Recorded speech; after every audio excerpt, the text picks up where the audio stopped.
ప్రతిధ్వనికి స్వాగతం. 2024-25 వార్షిక పూర్తి బడ్జెట్ను ప్రవేశపెట్టిన ఆర్థిక మంత్రి వికసిత్ భారతే ప్రధాన లక్ష్యమని ప్రకటించారు. అన్ని వర్గాలకు ప్రయోజనం చేకూరుస్తామంటున్న మోదీ సర్కారు ప్రధానంగా 9 అంశాలను ఈ బడ్జెట్లో ప్రధానంగా ప్రస్తావించింది. అయితే మొత్తం మీద అన్ని రంగాలను కదిలిస్తూ ఇటు గ్రామీణాభివృద్ధి, పట్టణాభివృద్ధి, వ్యవసాయంతో పాటు కొత్త తరం సంస్కరణలు, ఉపాధి కల్పన, అదేవిధంగా నైపుణ్యాభివృద్ధి వివిధ అంశాలను ప్రస్తావించారు. అయితే ఈ బడ్జెట్ కేటాయింపులు ఏ విధంగా ఉన్నాయి, ప్రధానంగా బడ్జెట్ స్వరూపము, కేటాయింపులు, లక్ష్యాలు, వీటిని ఏ విధంగా విశ్లేషించవచ్చు, ప్రధానంగా ఏ అంశాల ఏ వర్గాలకు ప్రయోజనాలు ఉంటాయి, అదేవిధంగా పన్నుల వంటి భారం ఏదైనా పడబోతుందా అనే అంశాలతో పాటు తెలంగాణకు ఈ బడ్జెట్ ద్వారా ఎలాంటి ప్రయోజనం చేకూరబోతుంది, ఎలాంటి ప్రాధాన్యం లభించిందనే అంశాలపై ఇప్పుడు చర్చిద్దాం. చర్చలో పాల్గొంటున్న వారు డాక్టర్ చిట్టెడి కృష్ణారెడ్డి గారు, హెచ్సియు ఆర్థిక విభాగం అసోసియేట్ ప్రొఫెసర్, వి రామకృష్ణ గారు, సిఐఐ తెలంగాణ కో కన్వీనర్, అదేవిధంగా ఎంఎం శ్రీరామ్ గారు, పారిశ్రామికవేత్త, స్కార్లెట్ ఇండస్ట్రీస్ ఎండి గారు. నమస్తే. శ్రీరామ్ గారు, ఈరోజు అంటే పూర్తి స్థాయి బడ్జెట్ను చూస్తే మీకు ఏమనిపిస్తుంది, దీన్ని ఎలా విశ్లేషించవచ్చు, మోదీ సర్కార్ 3.0 ప్రాధాన్యతలు ఎలా ఉన్నాయి? నమస్కారం అండి.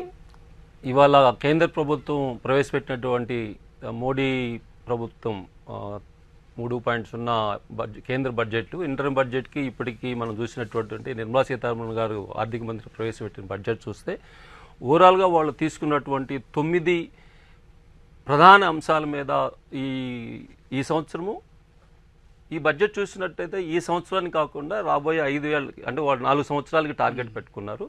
సో ఒక గైడ్ లైన్స్ ఇస్తూ కూడా ఈ యొక్క బడ్జెట్ ప్రవేశపెట్టడం అనేది ఆహ్వానించదగిన విషయం. ఇక్కడ ప్రత్యేకంగా చూసినప్పుడు ఏంటంటే మనకి ఏదైతే ఆర్థిక వ్యవస్థ బలోపేతం కావడానికి ప్రైమరీ ఎకానమీ ఏదైతే ఉందో వ్యవసాయ రంగానికి బహుశా ఇప్పటివరకు మనం చూస్తే గత బడ్జెట్లో ఇప్పుడు ఇంత అనేది కాకుండా దాని మీద ఒక దృక్పథంతో వ్యవసాయ రంగాన్ని ఫోకస్ చేయాలనేది ఉంది. కానీ వ్యవసాయ రంగాన్ని చేయాలనుకున్నప్పుడు ఇన్ఫ్రాస్ట్రక్చర్ మీద ఏ విధంగా, రూరల్ ఇన్ఫ్రాస్ట్రక్చర్ మీద ఏమంటున్నది ఒక విధి విధానాలు అందులో క్లియర్ ఉంది. సో వ్యవసాయ రంగం కనుక ఇప్పుడు మనం అభివృద్ధి చెందాలంటే వాళ్ళు ఇచ్చినటువంటి సబ్సిడీలు కానీ, మినిమం ప్రైసు కొన్ని విషయాలు, అలాగే కూరగాయలు కొన్ని క్లస్టర్స్ డెవలప్ చేసి వాళ్ళు ఇచ్చిన దాంట్లో రూరల్ ఇన్ఫ్రాస్ట్రక్చర్ ఫర్ అగ్రికల్చర్ గ్రోత్కి అనేది మీద విధి విధానం కనుక బాగా వచ్చినట్లయితే వాళ్ళ సంపూర్ణంగా అది ఉంటుంది. రెండోది, మనకి ఇప్పుడు ఎంప్లాయబిలిటీ మీద అన్ని రంగాల్లో మనం చూసుకున్నప్పుడు ఓకే, అవకాశం వస్తే ప్రతి ఒక్కరూ నేర్చుకొని పనిచేస్తారు. కానీ గ్లోబల్ ఎన్విరాన్మెంట్లో మనం ఉన్నప్పుడు ఏమవుతుందో తయారీ రంగంలో ప్రత్యేకించి, అట్లాగే లార్జ్ ఇన్ఫ్రాస్ట్రక్చర్ ప్రాజెక్టులు చూసినప్పుడు నైపుణ్యత కొద్దిగా కొరవడిందన్న దృష్టితో పెట్టుకొని ఈ యొక్క ఇన్వెస్ట్ చేసే వాళ్ళకి, అలాగే ఉద్యోగాలు కావాలనుకునే వాళ్ళకి అనుసంధానం చేస్తూ ఈ తయారీ రంగానికి అట్లాగే లార్జ్ ఇన్ఫ్రాస్ట్రక్చర్స్ ప్రాజెక్ట్ కూడా ఎక్కువ మంది ఉద్యోగావకాశాలు నైపుణ్యంతో వెళ్ళేటట్టు కొన్ని స్కీములు తీసుకురావడం అనేది, ఏదైతే గత 10 సంవత్సరాలు ఉద్యోగం బాగా తగ్గిపోయిందనే దానికి ఉద్యోగ భద్రత పెంచడానికి ఒక నిర్ణయం తీసుకున్నారు. అట్లాగే సెకండరీ ఎకానమీకి వచ్చేటప్పటికి తర్వాత బేసిక్ ఏంటంటే ప్రైమరీ ఎకానమీలోనే మనం మైనింగు ఇవన్నీ చూసినప్పుడు మనం రాబోయేటటువంటి కొత్త ఇండస్ట్రీస్ అంటే సెమీ కండక్టర్ కావచ్చు, అట్లాగే ఇప్పుడు ఈవీ వెహికల్ వచ్చినప్పుడు లిథియం బేస్డ్ బ్యాటరీలు ఇటన్నీ కావాల్సినప్పుడు మనకి critical mining, rare earth materials mining, అలాగే మైనింగ్ ప్రాసెసెస్, దాన్ని ప్రాసెస్ చేసే విధానాలు మనకు లేవు. సో దాని మీద ఒక ప్రత్యేకమైన వీళ్ళు దృష్టి పెట్టేసి అంటే రాబోయే ఇండస్ట్రియల్ ఎకానమీని అభివృద్ధి చేయడానికి సంబంధించినటువంటి రిక్వైర్మెంట్స్ చూసుకొని గ్లోబల్గా మైనింగ్ ఎక్స్ప్లోర్ చేయాలని, అలాగే మైనింగ్ లిథియము మిగతా సెమీకండక్టర్ సంబంధించినటువంటి మైనింగ్ ప్రాసెసింగ్ టెక్నాలజీస్ మీద కూడా వాళ్ళు ఫోకస్ చేసి దాన్ని కూడా టెక్నాలజీ డెవలప్మెంట్ అభివృద్ధి చేయాలనేది. అట్లాగే సెకండరీ వచ్చిన తర్వాత సెకండరీ ఎకానమీ అనేటువంటి ఇండస్ట్రియల్ ఎకానమీ మీద. సో ఇండస్ట్రియల్ ఎకానమీ మీద కూడా గత 10 సంవత్సరాలు మనం చూసుకుంటే చైనా ప్లస్ మీద ఎక్కువ మాట్లాడుతున్నాము. సో చైనా ప్లస్ అంటే చైనాలో ఏ విధంగా అయితే తయారీ పరిశ్రమలు పెరిగాయో అదేవిధంగా భారతదేశంలో పెంచాలనేది ఒక దృక్పథం ఉంది.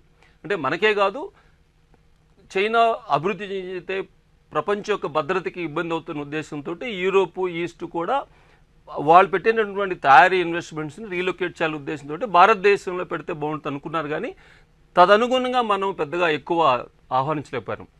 అది వియత్నాంకి ఎక్కువ పెట్టుబడులు వెళ్ళడం జరుగుతుంది. సో ఆ దృక్పథంలో మనం చూసినప్పుడు అంటే ఆమె ఫ్యాక్టరీలు పెట్టేవారికి స్కిల్ డెవలప్మెంటు, అంటే plug and play especially for SME సెక్టార్కి, అట్లాగే డార్మెటరీస్ అంటే ఉద్యోగులు ఉండటానికి. ఎందుకంటే ప్రతి ఒక్కరూ అర్బన్ ఏరియాలోనే ఫ్యాక్టరీలు పెట్టలేరు కాబట్టి అన్ని ప్రాంతాల్లో ఫ్యాక్టరీలు పెడితే అక్కడ ఉద్యోగులు ఉండటానికి ప్రభుత్వమే ఇన్సెంటివైజ్డ్ డార్మెటరీ టైప్ ఇవ్వటం అనేది, ఒకప్పుడు మన పబ్లిక్ సెక్టర్లో క్వార్టర్స్ ఉంటాయి ఇప్పుడు కూడా. సో ఆ దృక్పథంలో ప్రైవేట్ సెక్టర్ కూడా చేసినప్పుడు అదొక ఎకానమీ డెవలప్మెంట్ కూడా వస్తుంది, అదొకటి.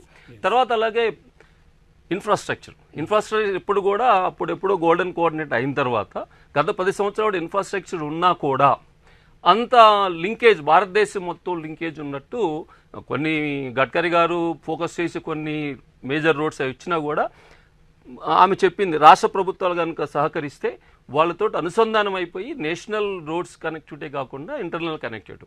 అట్లాగే షిప్ బిల్డింగ్ మీద ఫోకస్, అంటే తయారీ రంగానికి సంబంధించినటువంటి ఎకో సిస్టమ్తో పాటు ఏదైతే పెద్ద ఇండస్ట్రీస్ టాప్ 500 ఇండస్ట్రీస్ ఇన్వెస్ట్ చేయడానికి కావాల్సినటువంటి అనుగుణమైనటువంటి ఈజ్ ఆఫ్ డూయింగ్ బిజినెస్ ఏదైతే మాట్లాడుతున్నామో అది క్రియేట్ చేయడానికి ఒక దృక్పథం తీసుకున్నారు. సో అట్లాగే మీరు ఇంకోటి కూడా చూసినంటే మిగతా ఎస్ఎంఈ సెక్టార్కి మీరు చూసుకున్నప్పుడు ఈ యొక్క ఎప్పుడైతే ఎస్ఎంఈ సెక్టర్కి ఏమైందంటే క్రెడిట్ గ్యారంటీలో కొలేటరల్ లేకుండా కూడా క్యాపిటల్ గూడ్స్ కొనుక్కోవడానికి కొంత సౌలభ్యం ఇస్తూ, అట్లాగే సిడ్బీ బ్యాంకుల్ని ఎక్కువ క్లస్టర్ వైజ్ పెట్టాలనేది రావటం ఏంటంటే ఒక ఎస్ఎంఈ సెక్టర్. అంటే స్థూలంగా మనం చూసుకున్నటువంటి అంటే ఎకనామిక్ గ్రోత్ ఇంజిన్స్ అయినటువంటి వ్యవసాయము, దాని ఇన్ఫ్రాస్ట్రక్చరు, అంటే మనం ఇంతకుముందు ఎప్పుడు కూడా గవర్నమెంట్ ఇన్ఫ్రాస్ట్రక్చర్లో పెడితే ఆర్థిక అభివృద్ధి జరుగుతుంది అనే దృక్పథంతో రోడ్ల మీద వీటి మీద పెట్టడం జరుగుతుంది. అది కాకుండా వ్యవసాయము, ఇండస్ట్రీ తదనుగుణంగా నైపుణ్యత పెంచడానికి ఉద్దేశించినటువంటి తీసుకురావడం అనేది, అట్లాగే క్రిటికల్ రాబోయే ఇండస్ట్రియల్ ఎకానమీలో సెమీ కండక్టర్ కావచ్చు, ఈవీ బేస్డ్ న్యూ టెక్నాలజీస్. మీరు అలాగే డిఫెన్స్ బడ్జెట్ చూసుకుంటే పెంచాము.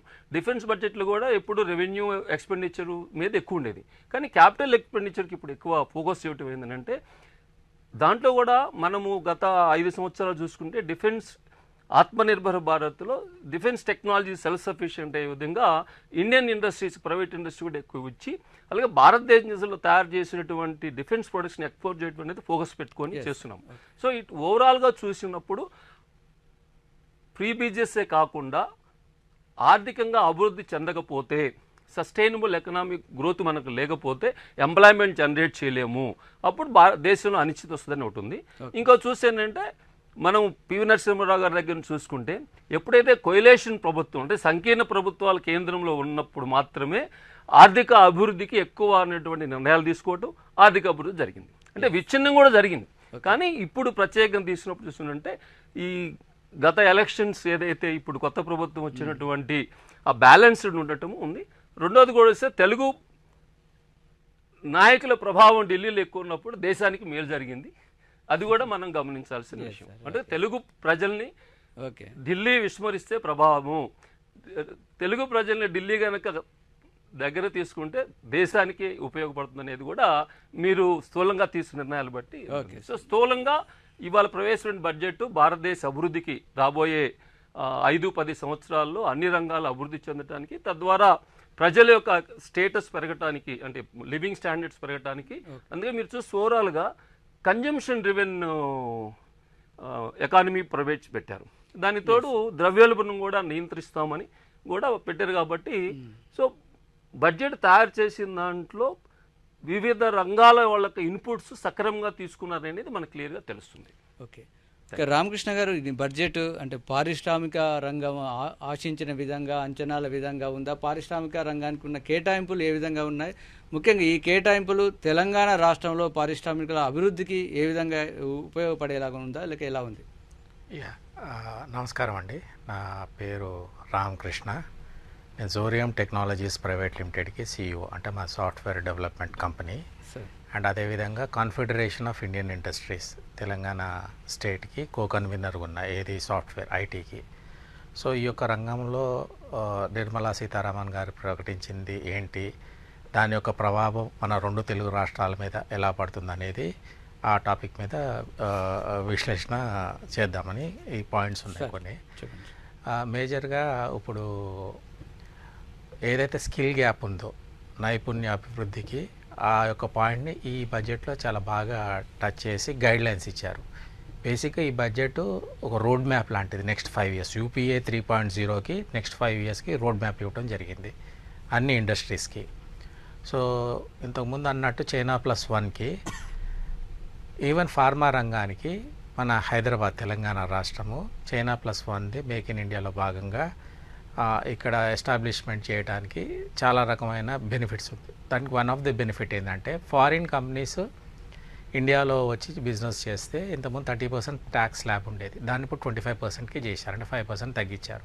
ఇప్పుడు ఫారిన్ కంపెనీస్ కూడా వస్తాయి చైనా +1లో అనుకూలమైన వాతావరణం. ఇంకోటి ఏంటంటే స్టార్టప్స్లో ఇన్వెస్ట్ చేసేటప్పుడు స్టార్టప్స్లో ఇన్వెస్టర్స్ని ఏంజల్ ఇన్వెస్టర్స్ అంటారు. ఈ ఏంజల్ ఇన్వెస్టర్స్కి ఒక ట్యాక్స్ స్లాబ్ ఉంది ఇంతకుముందు, దానికి చాలా కండిషన్స్ ఉండేవి, ఎట్లా వాళ్ళకి ట్యాక్స్ రాయితీ ఇవ్వాలి అనేదాన్ని.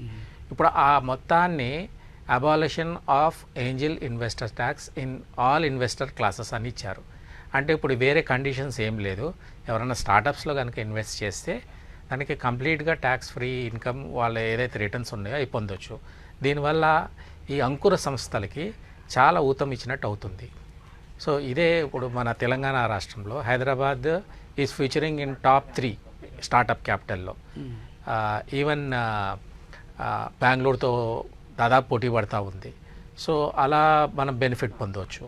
ఇంకొక మేజర్ స్కిల్ బేస్డ్ టచ్ చేద్దాం అనుకునేది ఏంటంటే ఈ ఎమర్జింగ్ టెక్నాలజీస్లో ఏమేమి వస్తాయి అంటే ఏఐ కానీ, బ్లాక్ చైన్ కానీ, ఐఓటీ కానీ, క్లౌడ్ కంప్యూటింగ్ కానీ, క్వాంటమ్ కంప్యూటింగ్ కానీ, ఈ కోర్సెస్ అన్నీ లేటెస్ట్ టెక్నాలజీస్, రోబోటిక్స్. ఈ కోర్సెస్ చాలా కాస్ట్లీగా ఉంటాయి, అంటే క్వాలిటీ ఎడ్యుకేషన్. సో ఈ కోర్సెస్ చేసేటప్పుడు ఈ స్కిల్ వాళ్ళు అనౌన్స్ చేసినది ఈ స్టూడెంట్కి 10 lakh rupees వర్త్ లోన్స్ ఇస్తామని ప్రామిస్ చేశారు. ఏది కేవలం నామమాత్ర ఇంట్రెస్ట్ రేట్కి, జస్ట్ 3% per annum. అట్లా 1,00,000 స్టూడెంట్స్కి ఇస్తామనేది ప్రకటించారు ఈరోజు. సో ఈ రంగంలో మన 2 తెలుగు రాష్ట్రాలు, ముఖ్యంగా మన రాష్ట్రం తెలంగాణ రాష్ట్రము, ఈ స్కిల్ యూనివర్సిటీ ఎస్టాబ్లిష్ చేద్దామని రేవంత్ రెడ్డి గారు అనౌన్స్ చేయడం జరిగింది. సో అండ్ ఈవెన్ పక్క రాష్ట్రం అయినటువంటి ఆంధ్రప్రదేశ్లో కూడా ఏఏ యూనివర్సిటీని స్థాపిద్దామని ప్రణాళిక రచించారు. సో ఈ కోర్సెస్ని ఈ లోన్స్ తీసుకుని మన 2 తెలుగు రాష్ట్రాల్లో స్టూడెంట్స్కి చాలా ఏం చెప్పాలంటే అడ్వాంటేజెస్ ఉంది. We are at advantages state. So ఇది ఈ 2 రాష్ట్రాలు, దీనికి ఒక రిఫరెన్స్తో నేను చెప్పదలుచుకున్నాను. ఇంతకుముందు మన పాత గవర్నమెంట్ తెలంగాణలో ఎస్ఆర్డిపి ప్రాజెక్ట్ కింద 31 బ్రిడ్జెస్ మనం చేసి ఆల్మోస్ట్ లీడింగ్ ఉందనేది మనకి న్యూస్ తెలుసు. అట్లా ఈ గవర్నమెంట్ ప్రకటించిన పథకాలు, ఎందుకంటే స్టేట్ స్పెసిఫిక్ పథకాలు ఎక్కువ డీటెయిల్గా అయితే ఎక్స్ప్లెయిన్ చేయలేదు. నిర్మలా సీతారామన్ గారు హెలికాప్టర్ వ్యూ ఒకటి ఇచ్చారు. సో స్టేట్ స్పెసిఫిక్ ఎట్లా బెనిఫిట్ చేయాలనేది మళ్ళీ 2 తెలుగు రాష్ట్రాల నాయకులకి సంబంధించినట్టు ఉంటుంది. బట్ ఓవరాల్గా ఇది నేను ఇండస్ట్రీ తరఫున పాజిటివ్ ప్రోగ్రెసివ్ బడ్జెట్గా నేను అనుకుంటున్నాను. Okay sir. ఓకే కృష్ణారెడ్డి గారు, మొత్తం మీద అంటే తెలంగాణకు సంబంధించి అంటే ఇటు ప్రభుత్వం కానీ అదేవిధంగా విపక్షాలు కూడా కొంత అసంతృప్తి వ్యక్తం చేస్తున్నాయి. ప్రధానంగా బడ్జెట్ కేటాయింపుల్లో తెలంగాణకు సంబంధించిన కనీసం ఆ ప్రసంగంలో తెలంగాణ పేరు లేదు, ఆ కేటాయింపుల్లోనూ ప్రాధాన్యం లేదని ఒక విమర్శలు, ఆరోపణలు, ప్రచారం జరుగుతాయి. మీ పరిశీలన ఏంటి సార్ ఈ విషయంలో? అదేనండి, అంటే డైరెక్ట్గానైతే తెలంగాణకు ఎక్కడ కూడా ప్రకటించడం జరగలేదు. అంటే ఇక్కడ ఆంధ్రప్రదేశ్ విషయాన్ని చూసుకుంటే, అంటే ఆంధ్రప్రదేశ్ కూడా చాలా కాలంగా ఎదురు చూస్తుంది సపోర్ట్ రావాలి రాజధాని అభివృద్ధి విషయంలో కావచ్చు, మిగతా ప్రాంతాల విషయంలో. ఆంధ్రప్రదేశ్ రాష్ట్రానికి సంబంధించి రాజధాని విషయంలో కావచ్చు, రాయలసీమ కావచ్చు, మిగతా వెనకబడిన జిల్లాల పేర్లను కూడా బడ్జెట్లో ప్రస్తావిస్తూ ఇవ్వటము, అటు పక్కన బీహార్కు కూడా పెద్ద ఎత్తున రోడ్ల కనెక్టివిటీ విషయంలో కావచ్చు, రైల్వేల విషయంలో కావచ్చు, అనేక రకాలుగా కొన్ని రాష్ట్రాల పేర్లను ప్రత్యేకించి తీసుకుంటూ జిల్లాలను సైతం మెన్షన్ చేసినప్పుడు, ఇక్కడ తెలంగాణ ప్రాంతంలో కూడా ఈ అదే స్టేట్ రీఆర్గనైజేషన్ యాక్ట్లో ఉన్నటువంటివి ఐటీఆర్ పార్కులు కావచ్చు, రైల్వే కోచ్ ఫ్యాక్టరీ విషయంలో కావచ్చు, లేదంటే ఐఏఎం లాంటి విద్యా సంస్థ కావాలని కోరుకుంటున్నటువంటి సందర్భంలో కూడా ఎక్కడైనా బడ్జెట్లో కొంత, అంటే అటు ఆంధ్ర తెలంగాణ 2 కూడా విడిపోయిన సందర్భంలో కొంత ప్రకటన చేసి ఉంటే అది బాగుండేది.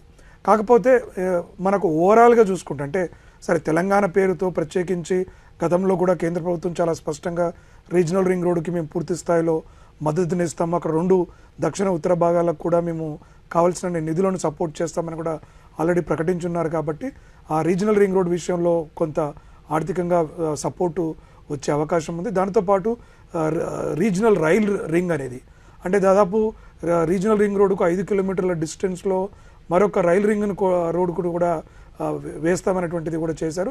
దానికి కేంద్ర ప్రభుత్వం పూర్తిగా సపోర్ట్ చేస్తుందని కూడా గతంలోనే ప్రకటించి ఉన్నారు. కాబట్టి బహుశా అలాంటి విషయాలను బడ్జెట్లో ప్రస్తావించకుండొచ్చు. కానీ డీటెయిల్ బడ్జెట్ డాక్యుమెంట్లో వచ్చినప్పుడు ఖచ్చితంగా తెలంగాణకు ఎంతో కొంత న్యాయం జరగాల్సినటువంటి అవసరం అయితే కనబడుతుంది.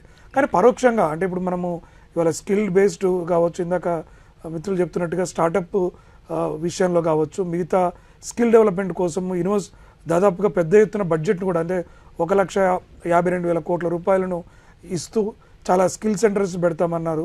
ఇండస్ట్రియల్ కారిడార్స్ను కూడా కొత్తవి ఏర్పాటు చేస్తామని చెప్పారు. అది మేబీ బహుశా 14 ఇండస్ట్రియల్ కారిడార్స్ అన్నారు. అది కూడా తెలంగాణలో ఒకటి ఉండాలని ఆశిద్దాం. సో అలా ఒక ఓవరాల్గా తెలంగాణ విషయంలో కూడా కొంత పరోక్షమైనటువంటి ప్రయోజనాలు అంటే సాధారణంగా దేశానికి సంబంధించి ఒక నిర్ణయాలు తీసుకున్నప్పుడు పరోక్షంగా అన్ని రకాల ప్రయోజనాలు వస్తాయి. ఇవాళ ఎడ్యుకేషన్ విషయంలో కావచ్చు, వ్యవసాయ రంగంలో కావచ్చు, ప్రభుత్వం ప్రవేశపెట్టినటువంటి అన్ని రంగాలలో తెలంగాణకు సాధారణంగా వచ్చే కేటాయింపులు కావచ్చు, సాధారణంగా వచ్చేటివి వస్తాయి. కానీ ప్రత్యేకించి ఈ ప్రాంత అభివృద్ధికి అంటే కొత్త రాష్ట్రం కదా, దాదాపు 10 సంవత్సరాల కాలంలో రాష్ట్ర ప్రభుత్వం పూర్తిగా సహకారం అందించలేదు. కాబట్టి రావాల్సిన ప్రాజెక్టులు అంటే ఒక ప్రాజెక్టు ఏదైనా ట్రైబల్ యూనివర్సిటీ పెట్టాలన్నా కూడా అక్కడ ప్రభుత్వం ల్యాండ్ ఇవ్వలేదని, కొంత రోడ్లు రీజనల్ రింగ్ రోడ్ కంప్లీట్ విషయంలో కూడా రాష్ట్ర ప్రభుత్వం సహకరించలేదని, అటు కేంద్రము సహకరించలేదనేటువంటి రాష్ట్రము కేంద్రాల మధ్య కొంత వివాద ఘర్షణ వాతావరణం ఉండే. కనీసం అంటే ఈ ప్రభుత్వం వచ్చిన తర్వాత కొంత వారు కూడా వెళ్ళి ప్రభుత్వాన్ని రిక్వెస్ట్ చేసినప్పుడు కొంత ఆశాజనకంగా ఉంటుందేమనేటువంటిది ఇక్కడ కూడా బీజేపీకి కూడా 8 ఎంపీ సీట్లు రావడం కూడా కొంత భారీగా ఉండే అవకాశం ఉంది అనేటువంటి అంచనా మాత్రం ఉండేది. కానీ ఆ అంచనాల్లో కొంత తేడాలు అయితే కనిపిస్తున్నాయి. శ్రీరామ్ గారు అంటే ముఖ్యంగా తెలంగాణలో ఎక్కువగా సర్వీస్ సెక్టర్ ఎక్కువగా వస్తుంది. అదేవిధంగా సార్ అన్నట్టు అంకుర పరిశ్రమలు, వీటితో పాటు ఎంఎస్ఎంఈలు కొత్తగా ఈ రంగంలో రావాలనుకుంటున్న వారందరికీ ప్రోత్సాహం కలిగించే విధంగా ఈ బడ్జెట్లు ఏమున్నాయి సార్? సో మీరు జనరల్గా చూసినప్పుడు ఏంటంటే ఒకటి అగ్రికల్చర్ ఎకానమీ మనం చూసినప్పుడు 2-3 క్లస్టర్స్ అంటే కూరగాయల క్లస్టర్స్ డెవలప్ చేయాలనేది మన తెలంగాణలో చుట్టుపక్కల హైదరాబాద్ చుట్టుపక్కల రాష్ట్రాల జిల్లాలన్నీ చూసుకుంటే మనకి కూరగాయల పరిశ్రమ పంటలు బాగానే ఉంది, దాన్ని క్లస్టరైజ్ చేయాలి.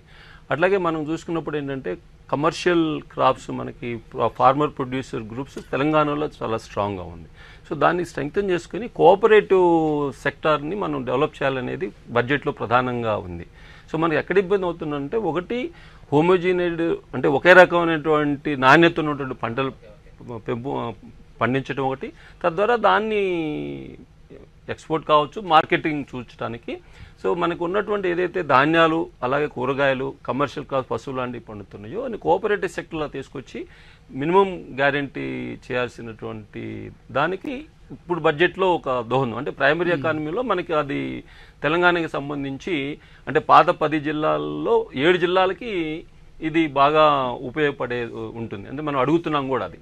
అట్లాగే ఇప్పుడు కూడా కొన్ని విదేశాల నుంచి గల్ఫ్ కావచ్చు కొన్ని ఫుడ్ సెక్యూరిటీ కోసం ఇండియాలో వాళ్ళు ఇన్వెస్ట్ చేసి క్రాప్ గ్యారంటీ అలాగే బైబ్యాక్ తోటి ఆలోచనలు మొన్న కూడా ఒక గల్ఫ్ కంట్రీ నుంచి రావడం జరిగింది.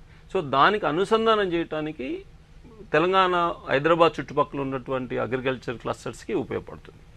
రెండోది మనం ఇక్కడ చూసుకున్నప్పుడు మనకి both IT enabled service sector అట్లాగే పరిశ్రమలు కూడా మనం చూసుకున్నప్పుడు మనకి బాగా అభివృద్ధి చెంది పరిపక్వత ఉన్నటువంటి స్థాయిలో తెలంగాణ ఉంది. సో ప్రభుత్వం ఇచ్చినటువంటి ఏదైతే స్కీమ్స్ స్కిల్ డెవలప్మెంట్ మనం గ్యాప్ చూసుకున్నప్పుడు మనం ఇక్కడ చూసుకుంటే మనకి నిష్ టెక్నాలజీ డిఫెన్సు అట్లాగే ఇప్పుడు ఏరోస్పేసు అట్లాగే మీరు చూసుకున్నప్పుడు బయోటెక్నాలజీలో కూడా స్కిల్డ్ మ్యాన్ పవర్ మనకు కావాలి. మొన్న జరిగినటువంటి సదస్సులో కూడా మనం ఎక్కువ మాట్లాడిందంటే ఇది ఉంది. సో అట్లాగే స్టార్టప్స్లో ఓకే లాట్ ఆఫ్ లకునస్ ఉన్నా కూడా హైదరాబాద్ బేస్డ్ స్టార్టప్ కూడా కొంచెం వైబ్రెన్స్ ఉంది. సో దీని అడ్వాంటేజ్ తీసుకోవడానికి బడ్జెట్లో ఏదైతే ప్రతిపాదనలు ఉన్నాయో దాన్ని తీసుకోవాలి. అట్లాగే మనకి హైదరాబాద్ బెంగళూరు కారిడార్ అయితే ఇండస్ట్రియల్ కారిడార్ ఏదైతే ఉందో ప్రత్యేకంగా మెన్షన్ చేయడం జరిగింది. సో దాన్ని అడ్వాంటేజ్ తీసుకుంటే మనము ఈ 3 రాష్ట్రాలు కలుస్తాయి. ఇందులో 3 రాష్ట్రాలు కలిసినప్పుడు మనకి ఆల్రెడీ ఇక్కడ ఉన్నటువంటి మనం ఏదైతే శంషాబాద్ బేస్ చేసుకొని ఇప్పుడు క్లస్టర్స్ డెవలప్ అయినాయో, we have IT, we have electronics, we have pharma, ఏది కొత్త క్లస్టర్ ఇవన్నీ చూసినప్పుడు ఏంటంటే వీటన్నిటిని దాంతో తీసుకుని ఏది ఐటీఐఆర్ మనకి రాలేదని అంటున్నామో దాన్ని మనం అనుసంధానం చేయడానికి, అట్లాగే మహేశ్వరం సైడు అలాగే ఆదిబట్ల సైడ్ ఏదైతే ఇండస్ట్రియల్ క్లస్టర్స్ బాగా వచ్చినాయో గత 10-15 సంవత్సరాలు, ప్రత్యేకించి గత 5-10 సంవత్సరాలు వచ్చినాయి, వీటన్నిటిని కారిడార్కి అనుసంధానం చేసుకొని కేంద్రం నుంచి రావాల్సినటువంటి తీసుకొని, అట్లాగే మేజర్ ఇండస్ట్రీ ఉంది ఈ కారిడార్లో, దాన్ని మనం కొద్దిగా ఎక్స్టెండ్ చేసుకొని శ్రీశైలం రోడ్డు అట్లాగే సాగర్ రోడ్డుని ఏదైతే అనుసంధానం చేసుకున్నప్పుడు ఈ స్కిల్ డెవలప్మెంటు, కొత్తగా ఎస్ఎంఈ క్లస్టర్స్ ఏదైతే మీకు ఇక్కడ శంషాబాదు, ఆదిబట్ల, మహేశ్వరం, కందుకూరు, ఇటు కొత్తూరు కొత్తగా వచ్చినట్టు చూసినప్పుడు మ్యానుఫ్యాక్చరింగ్ ప్రత్యేకించి నెక్స్ట్ మీరు చూసుకున్నప్పుడు ఏంటంటే ఆమె ప్రత్యేకించి మెన్షన్ చేయలేదు కానీ సెమీ కండక్టర్ ఇండస్ట్రీ దానికి సంబంధించినటువంటి ఎకోసిస్టమ్ హైదరాబాద్లో బాగా ఉంది, ఇదే డిజైన్ లెవెల్లో. నా ఇప్పుడు సెమీ కండక్టర్ మ్యానుఫ్యాక్చరింగ్ మనం పక్కకు పెడితే semi conductor base electronics manufacturing goods అన్నిటి కూడా రాబోయే 10 సంవత్సరాలు ఎక్కువ ఇండియాలో తయారు చేయడానికి అవకాశం ఎక్కువ ఉంది. దానికి సంబంధించిన ప్రైమరీ ఇన్ఫ్రాస్ట్రక్చర్ మనకి హైదరాబాద్ చుట్టుపక్కల ఉంది. సో దాన్ని మనం అడ్వాంటేజ్ తీసుకొని చేయాల్సి ఉంటుంది. అట్లాగే మన రీజనల్ రింగ్ రోడ్ ఏదైతే ఉందో ఆల్రెడీ సెంట్రల్ గవర్నమెంట్ ఇచ్చింది, అలాగే డిఫెన్స్ బోర్డులోంచి ఏదైతే రోడ్డు కావాల్సిందో, ఇంత ముందున్నటువంటి ప్రొఫెసర్ గారు చెప్పినట్టు గత 10 సంవత్సరాలు ప్రత్యేకించి ఇంతకుముందు 5 సంవత్సరాలు ఉండే ఘర్షణ వాతావరణం కేంద్ర ప్రభుత్వంతో మనకి లేదు కాబట్టి ముఖ్యమంత్రి రేవంత్ రెడ్డి గారు మిగతా మంత్రులు రెగ్యులర్గా ఢిల్లీ వాళ్ళతోటి, అట్లాగే ఎక్కువ మంది బీజేపీ వాళ్ళు కూడా ఇక్కడ ఉన్నారు కాబట్టి సో బడ్జెట్లో ప్రత్యేకంగా మెన్షన్ చేయకపోయినా కూడా కేంద్ర ప్రభుత్వం తీసుకున్నటువంటి పథకాలు స్కిల్ డెవలప్మెంట్ కానీ, ఇండస్ట్రియల్ కారిడార్స్ కానీ, ప్లగ్ అండ్ ప్లే కానీ, ఆహార ఉత్పత్తుల తెలంగాణ అడ్వాంటేజ్ తీసుకోవడానికి మనకి చాలా ఉంది. దానికి రీజనల్ రింగ్ రోడ్డు బేస్ చేసుకుని ఏదైతే ఉందంటే మన ఇన్నర్ రింగ్ రోడ్ ఏదైతే ఉందో ఓవరాల్ ఉందో దాన్ని బేస్ చేసుకుని ఇండస్ట్రియల్ ఎకానమీ పెరుగుతుంది. దాని తర్వాత రీజనల్ రింగ్ రోడ్ చేసినప్పుడు అగ్రేరియన్ ఎకానమీ డెవలప్ చేసుకుని క్లస్టర్ డెవలప్ చేయడానికి మనకి అవకాశం ఎక్కువ ఉంది కాబట్టి సో ఇప్పుడు ఉన్నటువంటి ఇన్ఫ్రాస్ట్రక్చర్ ఆలోచన విధానం దీన్ని ఇప్పుడు కేంద్ర ప్రభుత్వం తీసుకున్నటువంటి బడ్జెట్ గత 4-5 సంవత్సరాలకు ఉపయోగపడేది ఏదైతే నిర్ణయాలు తీసుకుందో దానికి డెఫినెట్గా తెలంగాణ అడ్వాంటేజ్ తీసుకోవడానికి అవకాశం. ఓకే రామకృష్ణ గారు, సార్ అన్నట్టుగా మనకి అంటే తెలంగాణలో ఎక్కువ కూడా పట్టణ ప్రాంతం ఎక్కువగా ఉంది, అంటే అర్బనైజేషన్ ఉంది కాబట్టి సార్ అంటూ రీజనల్ రింగ్ రోడ్ ఇవన్నీ కూడా ఉన్నాయి కాబట్టి ఈ పట్టణాభివృద్ధికి నగరాభివృద్ధికి సంబంధించి కేటాయింపులు ఏ విధంగా ఉన్నాయి, అది ప్రత్యక్షంగా కానీ పరోక్షంగా కానీ రాష్ట్ర అభివృద్ధికి ఏ విధంగా ఉపయోగపడేలా ఈ బడ్జెట్లో కనిపిస్తున్నాయి సార్? అయితే ఇక్కడ ఒకటి land urban and rural digitalisation project తీసుకొచ్చారు, దాని రోడ్ మ్యాప్ స్పెక్స్ కూడా ఇచ్చారు. ఇప్పుడు ఎప్పుడైతే అర్బన్ ల్యాండ్ డిజిటలైజేషన్ అవుతుందో సో సెంట్రల్ గవర్నమెంట్ కానీ స్టేట్ గవర్నమెంట్ కానీ ఏదైతే డైరెక్ట్ బెనిఫిషియరీ ట్రాన్స్ఫర్ ఉందో అది పర్ఫెక్ట్గా వర్క్ అవుతుంది. సో ఈ అర్బన్ ల్యాండ్ డిజిటలైజేషన్ అవటం వల్ల ఇప్పుడు ఇంతకుముందు అన్నట్టు మన రీజనల్ రింగ్ రోడ్ చుట్టూ ప్రాజెక్ట్స్ కానీ ఇది కానీ ఇప్పుడు చూస్తుంటే ఈవెన్ ఈ డిజిటలైజేషన్ అవ్వకపోవటం వల్ల ఇప్పుడు కూడా బెనిఫిషరీస్ రైతులకి ఇచ్చేయి అక్కడ అపార్ట్మెంట్లు కట్టినా వాళ్ళకి వెళ్తున్నాయి రైతులకి. సో ఈ యొక్క ఆస్పెక్ట్ దోహదపడుతుంది డెవలప్మెంట్కి. అండ్ ఇంకొకటి ఏంటి అంటే నేను again new industries and new ఎంప్లాయ్మెంట్స్ది ఒక టచ్ ఒక పాయింట్ టచ్ చేద్దాం అనుకుంటున్నా. ఎవరైతే ఫస్ట్ టైం ఎంప్లాయీ ఉన్నారో government central government 1 month salary ఈపీఎఫ్లో జమ చేస్తున్నారు, అంటే ఫస్ట్ టైం వాళ్ళు ఈపీఎఫ్ఓలో రిజిస్టర్ చేసుకోవాలి. సో ఈ అంకుర సంస్థల నుంచి ఎంఎస్ఎంఈ సంస్థల నుంచి చాలా ఎంప్లాయ్మెంట్ యాడ్ అయ్యేదానికి సెంట్రల్ గవర్నమెంట్ నుంచి ఒక ఊతం ఇచ్చేటట్టు ఒక పథకాన్ని అనౌన్స్ చేసింది. ఇది మేజర్ థింగ్. అండ్ ఇంకొకటి కూడా 4 crore జాబ్స్ ప్రామిస్ చేశారు ఇంతకుముందు. అది ఇంతకుముందు మిత్ పొలిటికల్ జిమ్మిక్ అని అనుకున్నాం. దానికి ఇప్పుడు క్లియర్గా రోడ్ మ్యాప్ ఒకటి ఇచ్చారు. అదేంటి అంటే ఇప్పుడు 4 crore జాబ్స్ డైరెక్ట్గా క్రియేట్ చేసినా లేకపోయినా వీళ్ళని ఇంటర్న్షిప్గా ఎంట్రీ అయ్యేటట్టు చేశారు.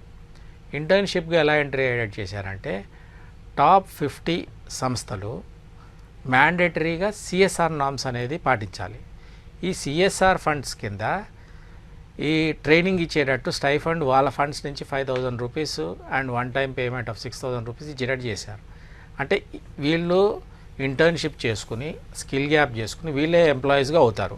సో ఇట్లా డైరెక్ట్ 1 crore బెనిఫిషరీస్ ఈ పథకం ద్వారానే వస్తారు. సో ఇక్కడ వే ఫార్వర్డ్ అంటే రోడ్ మ్యాప్ ఇవ్వటం మెయిన్. అండ్ ఈ పాటిస్తానికి పారిశ్రామికవేత్తలుగా మేము రెడీగానే ఉన్నాము. సో ఇదొకటి మంచి గ్రోత్ డ్రైవర్ ఫర్ ఎంప్లాయ్మెంట్గా మేము చూస్తున్నాం దీన్ని. ఓకే, కృష్ణారెడ్డి గారు, సాధారణంగా బడ్జెట్ అనగానే అందరిలో కూడా పన్నులకు సంబంధించి అటు ఆదాయ పన్ను కావచ్చు, ఇతర రకరకాల పన్నులు పెరిగాయా తగ్గాయా అనేది చర్చ జరుగుతుంటుంది. ఈసారి పన్నులు అసలు ట్యాక్సేషన్కి సంబంధించి ఏం చెప్పారు సార్? అది ఇన్కమ్ ట్యాక్స్లో అయితే కొంత వెసులుబాటు ఇచ్చారండి. స్లాబ్స్లో కూడా ఒక చిన్నగా అంటే 3 లక్షల వరకు అసలు ఎటువంటి ట్యాక్స్ లేకుండా ఉండడం, 3 నుంచి 7 లక్షల వరకు 5% గాను, 7 నుంచి 10 లక్షల వరకు 10% గాను, 10 నుంచి 12 లక్షల వరకు 15% గాను, 15 లక్షలకు పైగా ఆదాయం ఉన్న వారికి 30% ఇన్కమ్ ట్యాక్స్ని తీసుకొచ్చారు. అంటే దీంట్లో కొంత అధికంగా వెసులుబాటు. దీనితో పాటు స్టాండర్డ్ డిడక్షన్ కూడా గతంలో 50,000 ఉన్నదాన్ని ఇప్పుడు 75,000 చేశారు. అంటే ఓవరాల్గా ఒక సగటు మామూలు ఎవరైతే ఉద్యోగి ఉంటారో దాదాపుగా 17,000 వరకు ఈ కొత్త ట్యాక్స్ రిజిమ్లో బెనిఫిట్ పొందడానికి ఆస్కారం ఉంటుంది. ఇది సరే 17,000 పెద్ద అమౌంట్ చిన్న అమౌంట్ అనేది కొంతమందికి సాధారణ వేతన జీవులకి ఇది పెద్దగానే అనిపించినా కొంత వెసులుబాటు అయితే ఈ బడ్జెట్ ట్యాక్స్ స్లాబ్లో గతంలో కూడా ఎదురు చూసాం. కానీ అది 6 స్లాబ్స్ని 5 చేశారు తప్ప పెద్దగా వెసులుబాటు ఇవ్వలేదు. ఇక్కడ చిన్న వెసులుబాటు మాత్రం కొంత ఇన్కమ్ ట్యాక్స్ విషయంలో వచ్చింది. కాకుంటే ఇంకొకటి క్యాపిటల్ గెయిన్ ట్యాక్స్ కూడా ఒకటి పెంచడం చూసారు. ముఖ్యంగా రియల్ ఎస్టేట్లో ఎవరైతే పెట్టుబడి పెడతారంటే ఎవరైనా తమ కుటుంబంలో కావచ్చు, లేదంటే ఏదైనా అవసరాల కోసం, పిల్లల చదువులకో పెళ్ళిళ్ళ కోసం, భవిష్యత్ అవసరాల విషయంలో 10 లక్షలకి ఈరోజు కొనుక్కుంటే అది ఒక 10-15 సంవత్సరాల తర్వాత 50 లక్షలు అయితే ఆ 40 లక్షల పైన దాదాపు 12.5% క్యాపిటల్ గెయిన్ ట్యాక్స్ అనేటువంటిది ఇవాళ కొత్తగా వేయటం. అంటే మనందరికీ తెలుసు ఇవాళ తెలంగాణ రాష్ట్రంలో కూడా రిజిస్ట్రేషన్ ఫీజులు భారీగా పెరిగిపోయినాయి. ఒకవైపు రిజిస్ట్రేషన్ల ఫీజుల భారం ఒకవైపు అయితే ఇవాళ ఒక దీర్ఘకాలంలో పెట్టుబడి పెట్టినప్పటికీ కూడా దాదాపుగా 12 నుంచి 12.5% అదనంగా క్యాపిటల్ గెయిన్ ట్యాక్స్ రూపంలో వెళ్ళిపోవడం కూడా కొంత అది రియల్ ఎస్టేట్ మార్కెట్ కూడా కొంత ప్రభావం పడడానికి ఆస్కారం ఉంది. సామాన్య జీవులకు కూడా అది కొంత ఇబ్బందికరమైన పరిస్థితి మనకు కనపడతా ఉంది ట్యాక్స్ స్లాబ్ల విషయంలో వచ్చినప్పుడు.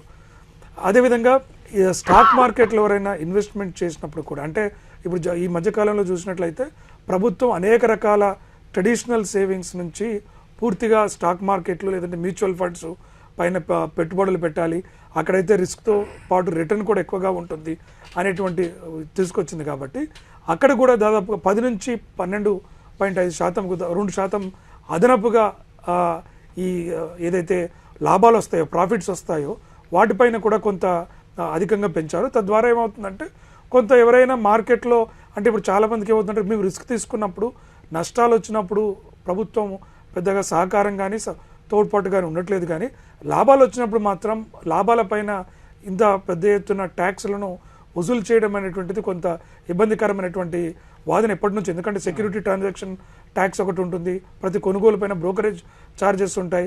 ఇలా రకరకాల పేరుతో ఆల్రెడీ ఒక స్టాక్ పైన ఒక పెట్టుబడిదారుడు కానీ ఒక స్టాక్ ఇన్వెస్టర్ కానీ పే చేస్తున్న తర్వాత ఇన్వెస్టర్స్ కూడా లాంగ్ టర్మ్ హోల్డ్ చేసిన వాళ్ళకు కూడా ఇది కొంత ఇబ్బందికరమైన వాతావరణం లాగా చూడొచ్చు. ట్యాక్స్ రిజిమ్ అనేటువంటిది కొద్దిగా ఈ క్యాపిటల్ గెయిన్ కావచ్చు, ప్రాపర్టీ విషయంలో కావచ్చు కొద్దిగా ఇబ్బందికరమైన వాతావరణం కనబడతా ఉంది బడ్జెట్లో. ఓకే ఓకే శ్రీరామ్ గారు, అంటే అర్బన్ హౌసింగ్ కోసం సుమారు 2,20,00,000 కోట్ల వరకు కేటాయించింది. అదేవిధంగా మిగతా అంటే ఇన్ఫ్రాస్ట్రక్చర్ గురించి కూడా చాలా ఎక్కువ పెద్ద పీటనే వేసినట్టు కనిపిస్తుంది. ఇది తెలంగాణ రాష్ట్రానికి అంటే హైదరాబాద్కు ప్రత్యేకంగా అదేవిధంగా అర్బన్లో మొత్తం తెలంగాణ రాష్ట్రానికి ఏ విధంగా దీన్ని ఉపయోగించుకునే అవకాశం ఉంటుంది? మీరు మొదటి నుంచి హిస్టారికల్గా చూసుకున్నప్పుడు తెలంగాణ రాష్ట్రం మనం చూసుకున్నప్పుడు హైదరాబాద్ సెంట్రిక్గానే మీరు ఎటు చూసినా హైదరాబాద్ ఒక సరౌండింగ్ 20-25 కిలోమీటర్ రేడియస్లో తప్ప మనకి పెద్దగా గ్రోత్ అవ్వలేదు. గత 10 సంవత్సరాలు కూడా మనం వరంగల్ని అలాగే కరీంనగర్, నిజామాబాదు ఇట్లా 4-5 సిటీస్ని డెవలప్ చేయాలనేది దృక్పథంతో చేసినా కూడా ఇప్పటివరకు కాలేదు. దానికంటే ల్యాండ్ ఎక్విజిషన్ ఒకటని, సో ఫండ్స్ ఎవరు ఇస్తారనేది. కానీ ఇప్పుడు ఉన్నటువంటి బడ్జెట్ ప్రవేశపెట్టినప్పుడు అంటే 100 స్మార్ట్ సిటీస్ వెంకయ్యనాయుడు గారు ఉన్నప్పుడే మాట్లాడారు, అది ఇంతవరకు కాలేదు. కానీ ఇప్పుడు మనం ఫోకస్ పెడుతున్నాము. కాదు మనకి ఇక్కడ ఒక అడ్వాంటేజ్ మనం చూడాల్సింది ఏంటంటే, ఇప్పుడు ఉన్నటువంటి ప్రభుత్వం రేవంత్ రెడ్డి గారు కానీ వీళ్ళు డిప్యూటీ సిపి మాట్లాడేటప్పుడు రెగ్యులర్గా మనం డీసెంట్రలైజ్డ్ ఎకానమీని హైదరాబాద్ నుంచి డీసెంట్రలైజ్ చేసి ప్రపోజ్డ్ రీజనల్ రింగ్ రోడ్డుని ఆసరా తీసుకున్నప్పుడు మనం ఏదైతే ఇప్పుడు హైదరాబాద్ మనం ఒక 35-40% తెలంగాణని ఇప్పుడు కవర్ చేసినప్పుడు ఇంకొక 25-30% regional ring road and above వెళ్ళినప్పుడు ఏమవుతుంటే దాదాపు మనకి తెలంగాణలో ఉన్నటువంటి 2-3 ఒక జిల్లా తప్ప మిగతా అన్నీ ఈ యొక్క రీజనల్ రింగ్ రోడ్డుకి వచ్చినప్పుడు ఏదైతే 100 సిటీస్ డెవలప్ చేద్దామని ఈ బడ్జెట్లో ఉందో దాన్ని తీసుకొని ఏదైతే ఇండస్ట్రియల్ ఎకానమీ కనుక మన హైదరాబాద్ నుంచి కొంత మేరకు డీసెంట్రలైజ్ చేయగలిగినప్పుడు, అంటే ఇప్పుడు మనం ఫార్మా అనుకుంటున్నాము, ఫార్మా ఒక క్లస్టర్ పెట్టుకున్నాము, ఇప్పుడు ఇంకా కొత్త ఎలక్ట్రానిక్స్ పార్క్స్ కొన్ని పెట్టుకోవాలి. ఇప్పుడు ఉన్నదానికి కొద్దిగా డీసెంట్రలైజ్ చేసి ఏదైతే స్కిల్ డెవలప్మెంటు అంటే ఎస్ఎంఈకి ప్లగ్ అండ్ ప్లే ఈ అవకాశాలు, ఈ డార్మెటరీ స్కీమ్ ఏదైతే హౌసింగ్కి దీని అన్నింటినీ ప్రవేశపెడుతున్నారో మన రాష్ట్ర ప్రభుత్వంగా సీరియస్గా తీసుకున్నప్పుడు ఏదైతే ఐటీఆర్ ఏదైతే రాలేదనే బాధను వదిలేసి ఇది డీసెంట్రలైజ్ చేసుకొని మనకి ఇక్కడ ఉన్నటువంటి కోచ్ ఫ్యాక్టరీ ఏదైతే మ్యానుఫ్యాక్చరింగ్ సెక్టర్లో మనకి అడుగుతున్నామో అది తెచ్చినప్పుడు మీకు ఏంటంటే towards Warangal and Khammam base మీద ఎక్కువ జరగడానికి, అట్లాగే agrarian economy towards Karimnagar Nizamabad పెరగడానికి బాగా అవకాశం ఉంది. అట్లా ఇంకోటి ఇందులో మనం ప్రవేశపెట్టేటంటే క్రిటికల్ మినరల్స్, దాని మీద ఏదైతే గ్లోబల్ హబ్గా ఇండియాని చేయాలనుకున్నప్పుడు మనకు చూసినట్టు ఏంటంటే కొన్ని క్రిటికల్ మినరల్స్ మనకు ఉన్నాయి తెలంగాణలో. మనం బొగ్గు ఒకటే చూస్తున్నాం, బొగ్గు కాకుండా రేర్ ఎర్త్ మెటీరియల్స్ కూడా చాలా ఉన్నాయి. సో ఇవన్నీ దృష్టిలో తీసుకున్నప్పుడు మనకి ఎంప్లాయ్మెంటు డీసెంట్రలైజ్డ్ చేసి ఈ హౌసింగ్ ఈ రూరల్ ఇన్ఫ్రాస్ట్రక్చర్ పెట్టడానికి ఉంది. మనం ఇంకోటి దీనికి మనం అడిషనల్గా చూడాల్సింది అంటే ఎనర్జీ సెక్యూరిటీ మీద మీరు చాలా సైలెంట్గా వెళ్ళిపోతుంది. ఇప్పుడు ఉన్నటువంటి థర్మల్ అండ్ హైడల్ కాకుండా రాబోయేటటువంటి హైడ్రోజన్ బేస్డ్ ఎనర్జీ ఏది ఉందో దాని స్టోరేజ్ మీద ఎక్కువ ఫోకస్ చేయాలనేది పెట్టుంది. ఇప్పుడు మీరు ఐటీ సెక్టర్ చూసినప్పుడు డేటా సెంటర్స్ ఒకటి బాగా ఉంది, అందులో హైదరాబాద్ ఆల్రెడీ ఒక హబ్ లాగా రాబోతుంది. సో దాన్ని డేటా సెంటర్ తీసినప్పుడు మనకి వాటర్ రిసోర్సెస్ ఎక్కువ కావాలి, దాన్ని కూడా హైదరాబాద్ పక్కనే పెట్టాల్సిన అవసరం లేదు. మనం చూసిన గోదావరి ఇప్పుడు ఏదైతే వాటర్ బేస్ ఉందో అట్లా డీసెంట్రలైజ్ చేసుకొని డేటా సెంటర్స్ పెట్టుకొని ఈ కొత్త న్యూ టెక్నాలజీ సంబంధించినటువంటి మినరల్ బేస్ని ఎక్స్ప్లోర్ చేసుకున్నప్పుడు డెఫినెట్గా హైదరాబాద్ నుంచి ఇటు వరంగల్, కరీంనగర్, నిజామాబాదు అట్లాగే మైనింగ్ ఏదైతే ఉందో కొత్తగూడెం ఇటు పక్క వెళ్తూ యాజ్ ఇట్ ఈజ్ మనకి Hyderabad and Bengaluru industrial corridor ఇందులో మెన్షన్ చేశారు కాబట్టి దాన్ని అడ్వాంటేజ్ చేసుకున్నప్పుడు ఏదైతే రీజనల్ రోడ్స్ ఆల్రెడీ మనకు ఉన్నాయో అంటే హైదరాబాద్ నుంచి చూసుకున్నట్టుంటే Nagpur road, Bombay road, Bengaluru road, అట్లాగే శ్రీశైలం రోడ్డు, ఈ ఉప్పల్ మీద నుంచి వెళ్ళేది ఈ రోడ్డు, విజయవాడ రోడ్డు, అంటే విజయవాడ హైదరాబాద్ కూడా ఈ మధ్య ఈ ఇప్పుడు ఉన్నటువంటి రోడ్ని 8-వే రోడ్డు చేయాలనేది ప్రపోజల్ ఉంది. కాబట్టి ఈ బడ్జెట్లో ప్రవేశపెట్టినవి చేసుకోవచ్చు. కాకపోతే ఇక్కడ మనకి ఛాలెంజ్ ఏమొస్తుందంటే ల్యాండ్ ఎక్విజిషన్ స్టేట్ గవర్నమెంట్ మీద ఉంటుంది. అంటే మనం కేంద్ర బడ్జెట్ ఇప్పుడు ఏదైతే ప్రతిపాదన రాబోయే 5 సంవత్సరాలకి ఇండికేషన్స్ ఇచ్చింది, దాన్ని మనం తెలంగాణ అభివృద్ధికి ఏ విధంగా దోహదపడినప్పుడు అలొకేషన్స్ వాళ్ళు ఇస్తున్నారు. ఈ ఛాలెంజ్ మనకు వచ్చేటప్పటికి ఏంటంటే అర్బన్ డెవలప్మెంట్, ల్యాండ్ ఎక్విజిషన్ వస్తుంది. మనం ఇప్పుడు మనం టూరిజం మీద కూడా ఎక్కువ ఫోకస్ పెట్టింది. ఇప్పుడు చూసినప్పుడు గయా ఇవన్నీ చూసుకున్నప్పుడు దట్స్ అన్ ఎకానమీ. ఆల్రెడీ మనకి తెలంగాణలో టూరిజం బేస్డ్ ఎకానమీ డెవలప్ చేయడానికి చాలా అవకాశం ఉంది. ఓకే రామకృష్ణ గారు, ఈ 9 ప్రధానంగా ప్రస్తావించిన అంశాల్లో స్కిల్ నైపుణ్యాభివృద్ధి, ఉపాధి కల్పన అనేది ప్రధానంగా ప్రస్తావించారు. మరోవైపు రాష్ట్ర ప్రభుత్వం కూడా skill development, skill university, skill అనే విషయాన్ని ప్రధానంగా ఎక్కువగా ఫోకస్ చేస్తుంది. కాబట్టి ఈ రెండింటి మధ్య సమన్వయం చేసుకుంటూ ఆ రంగంలో ఇక్కడ తెలంగాణకు, హైదరాబాద్కు ఏ విధంగా ఉపయోగపడేలా ఉంది సార్ ఈ బడ్జెట్? మేజర్గా ఈ స్కిల్ అనౌన్స్మెంట్స్ చేసిన దానిలో చూస్తే మన హైదరాబాదు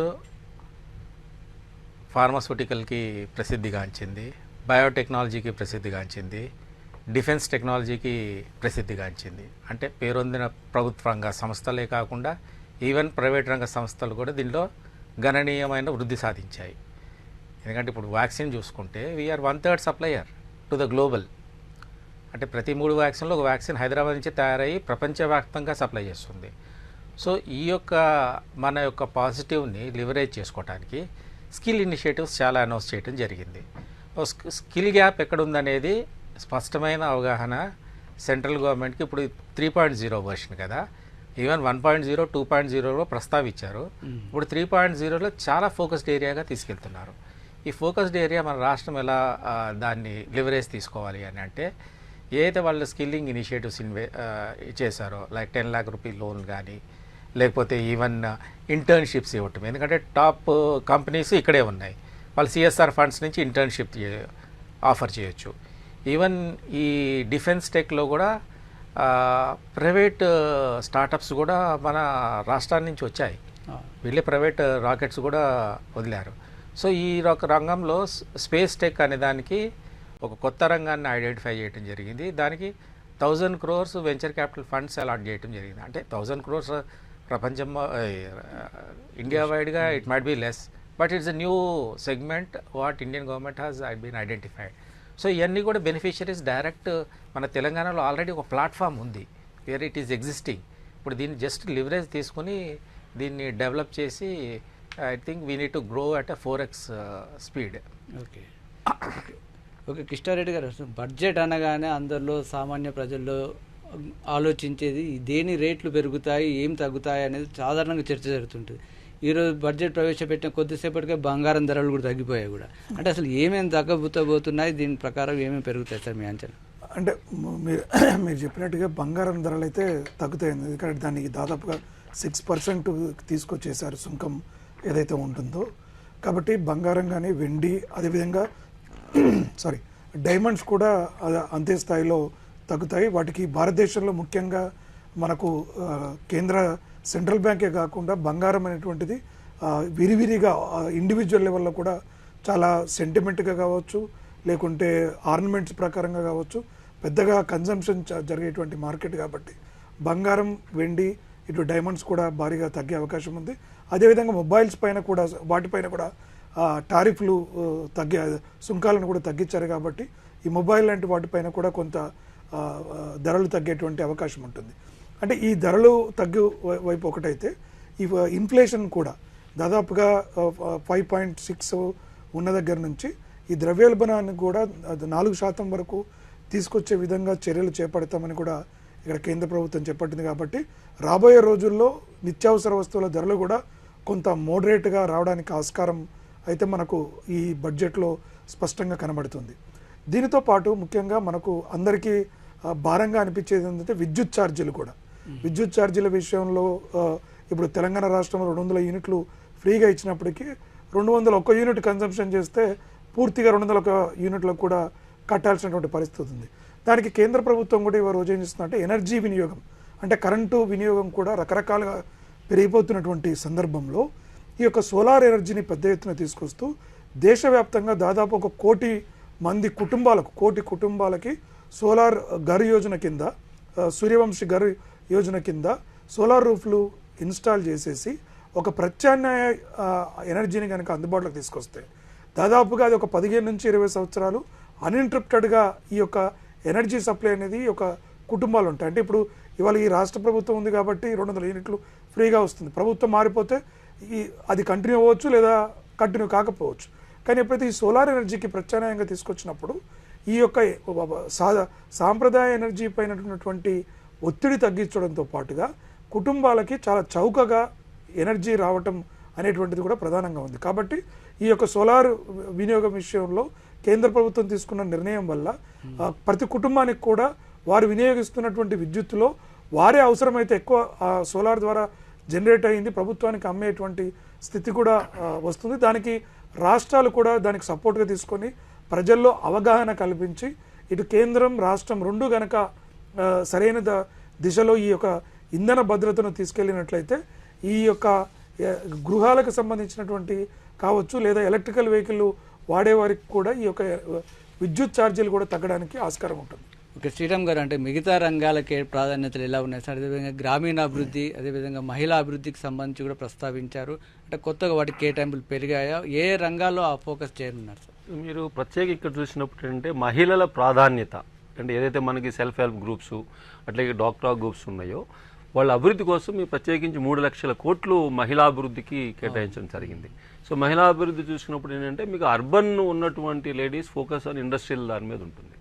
వేరైతే రూరల్ ఉమెన్ మనకి ఇప్పుడు చూసుకుంటే మన తెలుగు రాష్ట్రాల్లో సెల్ఫ్ హెల్ప్ గ్రూప్స్ డోక్రాలు కానీ మన దేశానికి కాకుండా ప్రపంచానికి ఒక నూతన వరవాడి సృష్టిపెట్టింది. అందులో ఇప్పుడు ముద్రా లోన్స్ 10 లక్షల నుంచి 20 లక్షలు పెంచటము, ప్రత్యేకించి వీళ్ళకి ఒక 3 లక్షల కోట్లు, అట్లాగే rural development I think 2.5 lakhs crores దాకా ఇవన్నీ చూసినప్పుడు ఏంటంటే ఎక్కువ మందిని ఉద్యోగస్తులకు అనే కాకుండా కుటీర పరిశ్రమల ద్వారా economy develop self employment create చేయడానికి కూడా ఎప్పుడైతే మహిళలు ప్రాధాన్యత దానికి పెరుగుతుందో సహజంగా కూడా అందరూ చేస్తారు. మీరు చూస్తుంటే మన రాష్ట్రంలో చూసుకున్నప్పుడు ఏంటంటే మనం ఇచ్చిన స్కీముల వల్ల చాలా విధ్వంసం అయింది. రూరల్ గ్రామీణ ప్రాంతంలో రకరకాలుగా ఈ యొక్క లిక్కరు వీటన్నిటిగా చూసినప్పుడు ఏంటంటే హెల్త్ లివింగ్ స్టాండర్డ్స్ కూడా తగ్గిపోయినాయి. ఇప్పుడు వీళ్ళకి మీ కాళ్ళ మీద మీరు నిలబడండి, మేము ఆర్థిక సహాయం చేస్తాము, అట్లాగే మీ గ్రామీణ ఉత్పత్తులు రకరకాలుగా పెంచడానికి కూడా ఈ సౌలభ్యం ఇవ్వటము, అట్లాగే ఇన్ఫ్రాస్ట్రక్చర్లో వాళ్ళు ఇచ్చినటువంటి 11.11 crores ఏదైతే ఉందో ఇన్ఫ్రాస్ట్రక్చర్ ఒక అర్బన్ మీదనే ఉండదు. సో యావత్ భారతదేశంలో కూడా రూరల్ లింకేజ్ చేసేదానికి చూసినట్టంటే ప్రధానంగా మనం చూసినట్టంటే ఎక్కువ మందిని ఆర్థిక వ్యవస్థలో భాగస్వామ్యం చేయటం, ఒక ఉద్యోగం కల్పన ఒక్కటే కాకుండా ఆర్థిక వ్యవస్థల్లో పరిపుష్టి తీసుకురావడానికి అందరినీ ఏదో విధంగా భాగస్వాములు చేసే విధంగా మీరు అంతకుముందు మోడీ బడ్జెట్ చూసినప్పుడు ఏంటంటే రాష్ట్ర ప్రభుత్వాలతో పోటీపడి సంక్షేమ పథకాలు అనౌన్స్ చేసేవాళ్ళు. మీరు దాన్ని సమూలంగా ఈ బడ్జెట్లో చూసినప్పుడు ఆ పోటీతత్వం ఇక్కడ కనపడలేదు. సో ఎందుకంటే వాళ్ళకి ఇబ్బంది అయిపోతుంది, ఎందుకంటే ఇండస్ట్రీ పెరగట్లేదు, అట్లాగే బ్యాంకుల నుంచి లోన్ కూడా పెద్దగా వెళ్ళట్లేదు. ఎందుకంటే మీరు చూస్తే మీకు కూడా నాకు తెలిసి రోజుకు 4-5 కాల్స్ లోన్ తీసుకుంటారని వస్తాయి, అంటే బ్యాంకుల నిండా డబ్బులు ఉన్నాయి. ఇవన్నీ పెట్టాలంటే ఎక్కువ మందిని భాగస్వామ్యం చేయనప్పుడు ఒకటి రూరల్ మహిళల్ని ఎక్కువ భాగస్వామ్యం చేస్తే ఆర్థిక అభివృద్ధి పెరుగుతుందనే దృక్పథంతో ఈ స్కీములు తీసుకోవడం అనేది చాలా ఆహ్వానించదగిన విషయం. మనం తెలుగు రాష్ట్రాల్లో మనం దాన్ని బాగా ఎక్స్పీరియన్స్ అయ్యి ఉన్నాం, మనం రోల్ మోడల్గా ఉన్నాం సెల్ఫ్ హెల్ప్ గ్రూప్లు డాక్టర్స్. అట్లాగే ఏదైతే ఇప్పుడు పట్టణ ప్రాంతాలని అభివృద్ధి చేసి అన్నప్పుడు మనకి ప్రత్యేకంగా ఓవరాల్గా తీసుకున్నా కూడా మన యొక్క తెలంగాణ చూసుకున్నప్పుడు హైదరాబాద్ కాకుండా ఇంకా మేజర్గా ఇంకా 4-5 పట్టణాలు, దానికి అనుగుణంగా ఇంకా చిన్న 15-20 పట్టణాలని, ఎందుకంటే మనకి జిల్లాలు పెరిగినప్పుడు జిల్లా హెడ్ క్వార్టర్స్ కూడా పెరిగినాయి కాబట్టి దాన్ని బేస్ చేసుకునేది రియల్ ఎస్టేట్ ఫోకస్ కాకుండా ఈ యొక్క ఏదైతే బడ్జెట్లో మనకి సౌలభ్యాలు ఇచ్చారో దాన్ని అడ్వాంటేజ్ తీసుకుని రూరల్ ఎకానమీ డెవలప్మెంట్ మీద కన్నా మనం ఫోకస్ చేసుకున్నప్పుడు సో ప్రత్యేకంగా ఎలకేషన్ లేని బాధను వదిలేసి సో రాష్ట్ర కేంద్ర ప్రభుత్వాలు అనుసంధానం చేసుకొని బడ్జెట్లో ఉన్నటువంటి సౌలభ్యాన్ని ఉపయోగించుకున్నప్పుడు మనకి ఏదైతే ఇంజనీరింగ్ కాలేజెస్ ఉన్నాయి, MBA కాలేజెస్ ఉన్నాయి, ఒక్క హైదరాబాద్లోనే చుట్టుపక్కల మనం చూస్తున్నప్పుడు 100 ప్రాంతాలు ఉన్నాయి. దాన్ని ఏదైతే ఇండస్ట్రీ రీఆర్గనైజ్ చేస్తూ రూరల్కి వెళ్ళినప్పుడు ఆ ITISని ఇప్పుడు ITISని 1000 ITISని ఏదైతే బలోపేతం చేద్దామన్నప్పుడు ఇంతకుముందు 15 ఏళ్ల క్రితము ఎవ్రీ ITIకి 3 నుంచి 2.5 కోట్లు ఇచ్చారు. ఇవన్నీ చేస్తున్నట్టు మన రూరల్ ఎకానమీ అంటే మనకి ఇప్పుడు 40% అర్బన్ ఉంది, పైన మిగతాది ఉంది. కానీ ఎకానమీ చూసుకున్నప్పుడు హైదరాబాద్ మిగతా తెలంగాణ ప్రాంతానికి మీకు విద్యుత్ సబ్సిడీ కానీ అగ్రికల్చర్ సబ్సిడీ కానీ హైదరాబాద్ బేస్ ఉంది. దాన్ని మార్చుకోవాల్సిన బాధ్యత రాష్ట్ర ప్రభుత్వానికి ఉంది. దానికి సంబంధించినటువంటి కేంద్ర ప్రభుత్వం ఇప్పుడు ప్రవేశపెట్టిన బడ్జెట్ దీర్ఘకాలికంగా అంటే ఈ బడ్జెట్ కాకుండా దీర్ఘకాలంగా రాబోయే 10 సంవత్సరాల్లో పరిపుష్టితరమైనటువంటి ఆర్థిక వ్యవస్థ పెంచుకోవడానికి అవకాశం ఉంది. అది రాష్ట్ర ప్రభుత్వం కూడా ఫోకస్ చేస్తే బాగుంటుంది అనేది బాగుంటుంది కూడా. సార్ ఓకే రామకృష్ణ గారు, అంటే ఫైనల్ బ్రీఫ్గా చెప్పండి సార్. అంటే మొత్తం అంటే ఇందులో కొత్త తరం సంస్కరణలు అంటే న్యూ జనరేషన్ రిఫార్మ్స్ అంటే ఏంటి సార్, అంటే ఏ రంగం ఏ విషయంపైన ఫోకస్ చేయాలని దాన్ని ప్రధానంగా ప్రస్తావించారు సార్? ఇది ఇండస్ట్రియలిస్ట్ ఫ్రెండ్లీ బడ్జెట్గా ఎందుకన్నా ప్రోగ్రెసివ్ బడ్జెట్ అని అది ఓపెన్ చేశాను పాయింట్. అది ఎలా అన్నామంటే ఏదైతే ఈ ప్రైమరీ ఎంప్లాయ్మెంట్ జనరేట్ చేసే సెక్టార్స్ ఉన్నాయో దానికి కొన్ని మేము రిఫార్మ్స్ సజెస్ట్ చేయడం జరిగింది ఫ్రమ్ CII ఫోరం ఇంతకుముందు డిబేట్ చేసి. అవి చాలా మటుకు అప్రూవ్ చేసి దీంట్లో ప్రస్తావన చేయడం జరిగింది. లైక్ ఫర్ ఎగ్జాంపుల్ ఈ ఏంజల్ ఇన్వెస్టర్స్ ట్యాక్స్ అబాలిషన్ కానివ్వండి, ఈ డిఫరెంట్ సెక్టార్ వైజ్ ఈ డిఫెన్స్ సెక్టార్లో స్పేస్ సెక్టార్ అనే దాని గురించి కానివ్వండి, మినరల్ రీడెవలప్మెంట్ ప్రాసెసింగ్ దానిలో కానివ్వండి, ఇవన్నీ. సో ఇవన్నీ కూడా స్పెసిఫిక్గా ఈ బడ్జెట్లో ప్రస్తావన చేయటం జరిగింది. దీన్ని బట్టి ఏమర్థమవుతుంది అంటే మనకి ఈ ఇండస్ట్రియలిస్ట్ ఫ్రెండ్లీ బడ్జెట్గా అడుగులు వేయటం జరిగింది అనేది మనకి స్పష్టంగా తెలుస్తుంది.